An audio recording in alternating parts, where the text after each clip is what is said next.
Hope I find you well.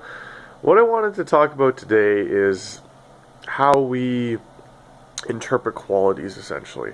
So, what I mean by that is a lot of the time, qualities that are either not negative or negative for the situation, but not necessarily negative overall, are interpreted as negative. And I'm going to tell you like a few examples of this. One of them is, for example, me personally, I was able to really pick out why things would go wrong as a kid.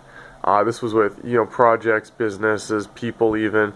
I was able to pick out the weaknesses in it. And when I was a kid, this did suck because it tied in with my whole overall negative attitude. Basically what it was my mind confirming my life belief that everything sucked. Right? Which is ridiculous, of course. But when I got a little older, I got over the whole, okay, maybe the world doesn't suck so much, etc., etc. And I still had this, and people would tell me, "Oh, Gary, you're so negative all the time. Like, don't do that."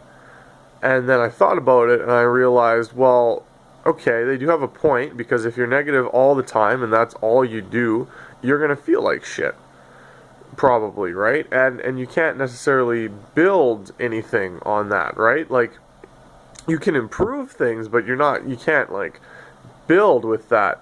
But that's the thing, you can really improve things if you can look at a business and pick out all the weaknesses. That's a good quality, because then you can deal with those weaknesses. You can plan for those weaknesses, you can fix them if you can, or have contingency plans. Same with people, right? Like, if you can pick out the weaknesses in people, they can work on that. Another one I had was, I was doing cold calling sales.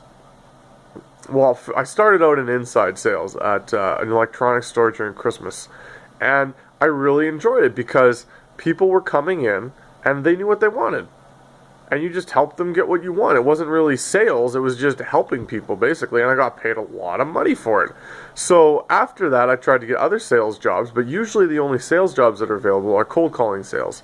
So I started doing cold calling sales, but my style of helping people didn't necessarily translate as well to cold calling sales, because when you do cold calling sales, you're knocking on doors, you're calling people, and you have to be more aggressive because most people don't want to talk to you, right? Like, you've approached them at a time where they're at home doing something after working all day, right? Like, they don't want to talk to you. So you have to be either eccentric enough or aggressive enough or something like that in order to convince them that they need to talk to you. You can't. Well, you can, but it's a lot harder to just go up to them, because what I was like, just going up to them and saying, "Hey, I have this product that can help you." And a lot of door-to-door products are BS too, so you have to convince them that extra mile. But so I got told, like, Garrett, you need to be more aggressive, you need to get in their face more, etc., etc. But the qualities I had, it wasn't that they were bad qualities, they were just poorly suited to what I was doing, right? Like, inside sales I'd be a lot better at, like counseling.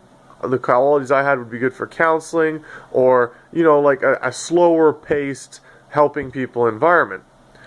So that's what I did. I got out of sales because, the only reason I was in sales was because of the money.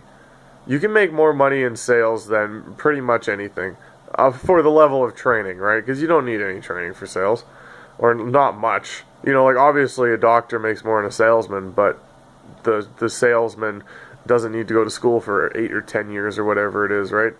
So, I strongly encourage you, when you're looking at qualities and you're getting all down on yourself for having these qualities, and people are telling you, "Oh, this quality sucks." Like, and that's another thing too. Society will try to pigeonhole you into normal, right? Like, society tries to push everybody towards the norm, whatever the norm is in your particular society. So, if you're outside of the norm, that's bad to people, right? It doesn't matter what the quality is outside of the norm necessarily, but that's bad to people. So I encourage you, whenever you're getting down on yourself for whatever reason, whatever quality, whatever thing you do, whatever, anytime you're getting down on yourself, like, look at it and go, okay, is this actually negative? Or do people just think this is negative, or is this actually negative? Is this just negative for this situation?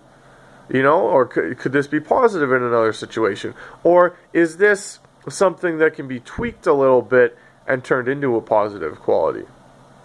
As always, onward and upward.